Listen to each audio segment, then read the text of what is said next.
తెలంగాణ రాజకీయాల్లో కీలక పరిణామాలు చోటు చేసుకున్నట్లు తెలుస్తుంది.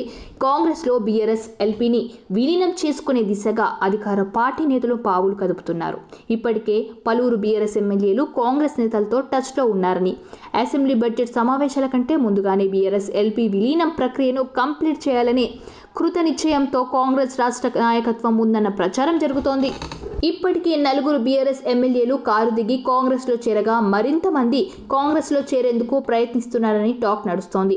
అటు 22 మంది బీఆర్ఎస్ ఎమ్మెల్యేలు తమతో టచ్లో ఉన్నారని కాంగ్రెస్ మంత్రులు వరుసగా ప్రకటనలు చేస్తున్నారు. ప్రస్తుతం అసెంబ్లీలో బీఆర్ఎస్కు 34 మంది ఎమ్మెల్యేల బలం ఉండగా అందులో 22 మందిని కాంగ్రెస్లో చేర్చుకుంటే బీఆర్ఎస్ ఎల్పీ విలీనమైనట్లే. దీంతో పక్కా లెక్కతోనే కాంగ్రెస్ బీఆర్ఎస్ ఎల్పీపై ఫోకస్ పెట్టినట్లు స్పష్టమవుతోంది. జూలై 2nd వీక్లో బడ్జెట్ సమావేశాలను నిర్వహించే అవకాశం ఉంది. అంతకుముందే బీఆర్ఎస్ ఎల్పీ విలీనం ప్రాసెస్ను కాంగ్రెస్ పూర్తి చేయాలని అనుకుంటుంది. పార్టీ మారేందుకు 12 మంది ఎమ్మెల్యేలు సిద్ధంగా ఉన్నట్లు తెలుస్తుంది. విలీనం కోసం అవసరమైన ఎమ్మెల్యేలతో మేం మాట్లాడుతున్నాం.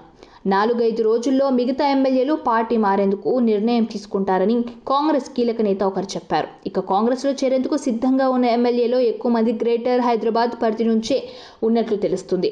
ఆ లిస్టులో ఉన్న ఎమ్మెల్యేలకు సీఎం రేవంత్ రెడ్డితో సన్నిహిత సంబంధాలున్నాయి. ఉమ్మడి రాష్ట్రంలో టీడీపీలో ఉన్నప్పుడు రేవంత్ రెడ్డితో కలిసి పనిచేసిన అనుభవం ఉంది. దీంతో సదరు ఎమ్మెల్యేలు కాంగ్రెస్లోకి వచ్చేందుకు సుముఖంగా ఉన్నట్టు ప్రచారం ఉంది. దీనికి తోడు ప్రస్తుత పరిస్థితుల్లో బీఆర్ఎస్ పార్టీలో కొనసాగడం వల్ల రాజకీయంగా నష్టమని నిర్ణయానికి వచ్చి పార్టీ మారేందుకు సిద్ధంగా ఉన్నట్లు తెలుస్తోంది. అయితే పార్టీ మారితే వ్యక్తిగత ప్రయోజనాలతో పాటు నియోజకవర్గంలో అభివృద్ధి పనులు జరుగుతాయనే ఆశతో కాంగ్రెస్ తీర్థం పుచ్చుకునేందుకు రెడీ అయినట్టు సమాచారం. అన్ని అనుకున్నట్టు జరిగితే వచ్చే నెల మొదటి వారంలోనే విలీన ప్రక్రియ పూర్తయ్యే అవకాశం ఉంది.